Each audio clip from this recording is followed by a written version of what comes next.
My dear brothers and sisters, many people say, I don't feel close to Allah anymore. They pray, they listen to reminders, they make dua, yet their heart feels heavy and distant. Let me tell you something important today. Allah is not distant from you. Allah never abandons His servants. But sometimes we unknowingly place barriers between our hearts and His guidance. These barriers are not always major sins. Often they are habits we normalize every day. If you truly want to feel Allah's guidance clearly again, if you want peace in your heart and clarity in your decisions, then there are certain habits you must quit.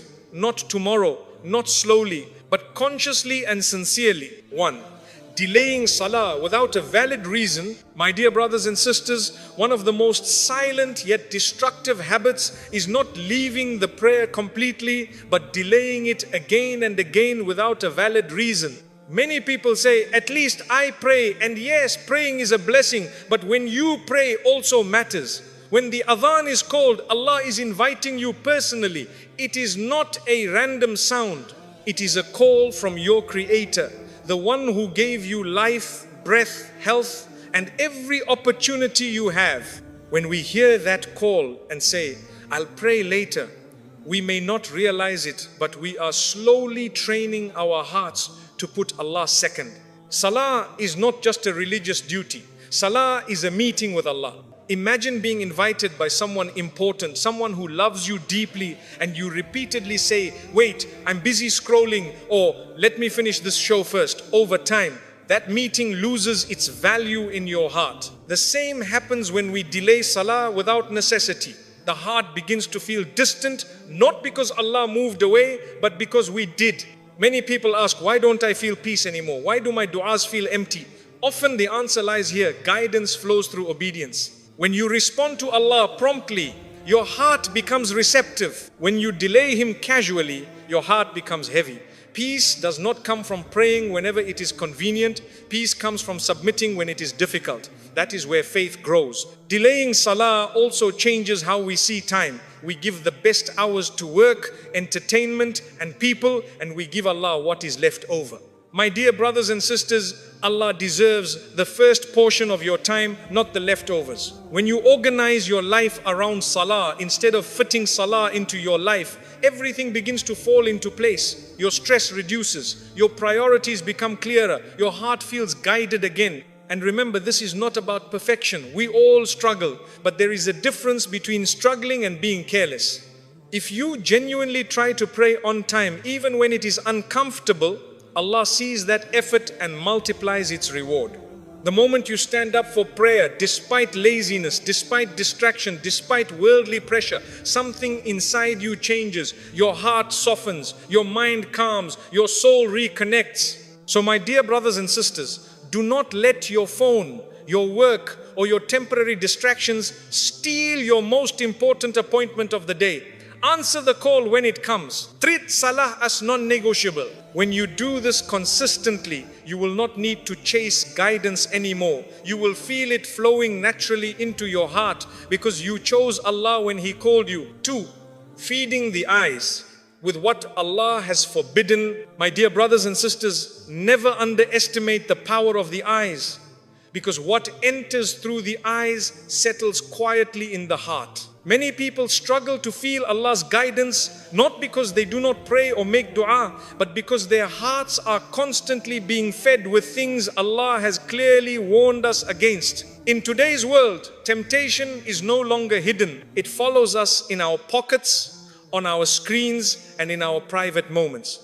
And because it is common, we begin to believe it is harmless. But common does not mean acceptable, and widespread does not mean safe for the soul. The eyes are a gateway. When you repeatedly expose your eyes to haram, whether it is immodest images, inappropriate videos, or content that stirs desire and envy, your heart slowly becomes restless. You may not feel it immediately, but over time salah feels heavy, dhikr feels dry, and guidance feels confusing. This is not a coincidence. A heart that is protected sees clearly. A heart that is polluted struggles to recognize light. even when it is right in front of it. Allah did not command us to lower our gaze, to restrict us. He commanded it to protect us. When the eyes are disciplined, the heart becomes calm. When the eyes are uncontrolled, the heart becomes distracted and weak. Many people ask why their iman rises and falls so sharply. The answer is often found in what they allow their eyes to consume daily. You cannot expect spiritual clarity while constantly feeding your soul with spiritual poison. My dear brothers and sisters, lowering the gaze is not easy, especially in a world designed to pull your attention. But difficulty does not mean impossibility. Every time you look away for the sake of Allah, something powerful happens. Allah replaces that moment of struggle with inner strength, self-respect, and tranquility. You may feel like you are giving something up, but in reality, you are gaining control over yourself. And self-control is one of the greatest forms of guidance. Remember, guidance is light, and light does not enter a heart that is intentionally kept in darkness. Protect your gaze, even when no one is watching, because Allah is always watching. The more sincere you are in private, the clearer Allah's guidance becomes in public. When you clean what enters your eyes, you clean what lives in your heart. And when the heart is clean, guidance flows naturally, gently, and beautifully. 3. Complaining more than you make dua. My dear brothers and sisters, one of the habits that quietly blocks Allah's guidance is constant complaining without turning sincerely to Allah. Many people speak endlessly about their problems, their pain, their disappointments, and their struggles, yet they raise their hands in dua only occasionally. They tell everyone what they are going through, but they tell Allah very little.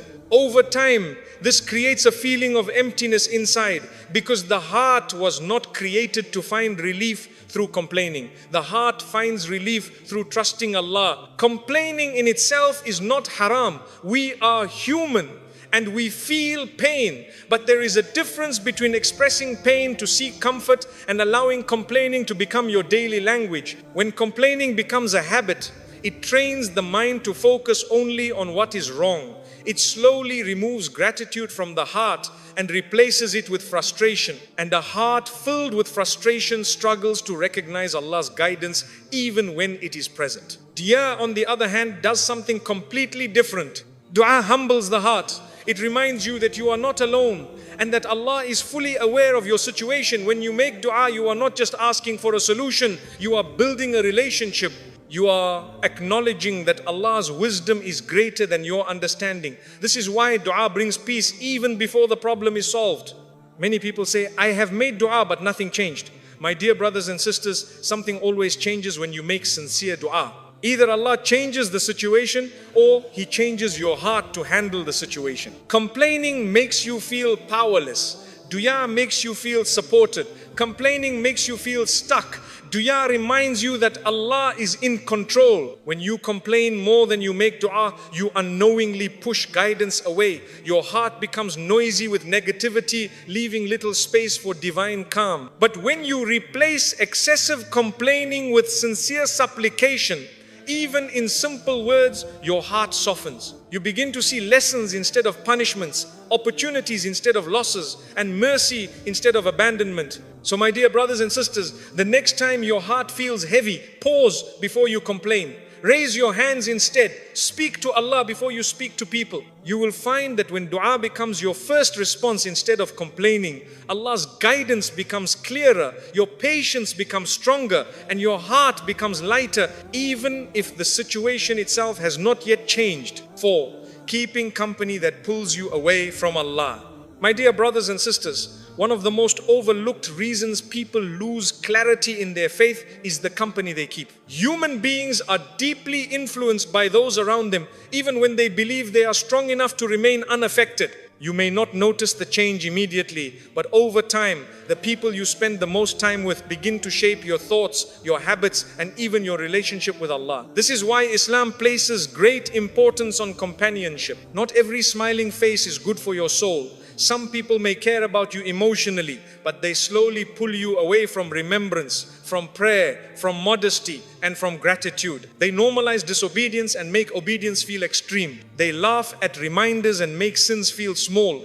When you sit with such people regularly, your heart slowly adjusts to their way of thinking. What once felt wrong begins to feel normal, and what once felt important begins to feel optional. My dear brothers and sisters, this does not mean you must cut off everyone harshly or treat people badly. Islam teaches wisdom, not arrogance. But it does mean you must be honest with yourself. Ask yourself a simple question. After spending time with certain people, do you feel closer to Allah or further away from Him? Does your heart feel lighter or heavier? Do you feel motivated to pray and improve, or do you feel distracted and careless? The heart never lies. Good company does not have to constantly remind you verbally. Their actions remind you. Their calmness encourages you. Their priorities influence you positively. Being around righteous people makes obedience feel natural and disobedience uncomfortable. This is how guidance flows easily, but when your closest circle pulls you toward heedlessness, guidance becomes difficult to recognize even when it is right in front of you. Many people fear loneliness, so they tolerate company that damages their faith. But my dear brothers and sisters, being alone with Allah is far better than being surrounded by people who distance you from Him. Allah never leaves those who choose Him. When you step away from harmful companionship for the sake of your faith, Allah replaces it with peace, strength, and better people at the right time. So protect your heart carefully. Choose your company wisely. Love people, but do not sacrifice your relationship with Allah to keep them. When you surround yourself with those who help you remember Allah, guidance becomes clearer, your iman becomes stronger, and your path becomes easier even in difficult times. 5. Carrying hatred, envy, and unforgiveness in the heart. My dear brothers and sisters, one of the heaviest burdens a human being can carry is not poverty, not illness, and not hardship, but a heart filled with hatred, envy, and unforgiveness. Many people wonder why they feel spiritually blocked, why their prayers feel heavy, and why Allah's guidance feels distant, yet they carry inside their hearts emotions that Allah dislikes. A heart weighed down by grudges cannot rise toward Allah easily. Guidance is light, and light does not settle in a heart filled with darkness. Hatred begins quietly. Someone hurts you, someone betrays you, someone treats you unfairly. Your pain is real, and Islam does not deny that pain. But when pain turns into long-term bitterness, it starts damaging you more than the one who wronged you. You replay the event again and again. You relive the hurt daily. You allow one moment from the past to control your present peace. My dear brothers and sisters, this is not strength. This is imprisonment of the heart. Envy is just as dangerous. You look at what others have, their success, their happiness, their ease, and instead of making dua for barakah, your heart feels uncomfortable. You may not even wish harm upon them, but you feel disturbed by Allah's blessings upon others. This feeling quietly eats away at gratitude. And when gratitude disappears, guidance becomes unclear. A heart that constantly compares itself to others forgets to trust Allah's plan for its own journey. Unforgiveness is often misunderstood. Many people think forgiveness means approving of what happened or pretending it did not hurt. That is not true. Forgiveness means releasing your heart from the control of that pain. Forgiveness is not for the person who hurt you. Forgiveness is for you. When you forgive for the sake of Allah, you are saying, Ya Allah, I trust your justice more than my anger. And Allah loves hearts that choose Him over their ego. The Prophet ﷺ taught us that deeds are presented to Allah, and forgiveness opens doors that hatred keeps closed. When you carry grudges, your heart remains tense. When you let go, your heart breathes again. Many people increase worship but do not increase forgiveness. And then they wonder why peace does not come. Worship without a clean heart feels heavy. Worship with a clean heart feels alive. My dear brothers and sisters, ask yourself honestly, who are you carrying in your heart that does not deserve to live there? Whose mistake are you allowing to steal your present peace? Allah is Al-Adl, the most just. No injustice goes unnoticed. No tear goes unseen. When you let go for Allah's sake, Allah takes care of what you leave behind. A heart that forgives becomes light. A heart that lets go becomes receptive. A heart that removes envy becomes content. And when the heart becomes light and content, Allah's guidance flows naturally into it. You begin to see wisdom where you once saw pain. You begin to feel calm where you once felt anger. You begin to trust Allah where you once questioned Him. So cleanse your heart, my dear brothers and sisters, not because people deserve it, but because your soul deserves peace. When you empty your heart of hatred and envy, you make space for guidance, mercy, and a closeness to Allah that no one can take away from you. 6. Remembering Allah only in hardship and forgetting Him in ease.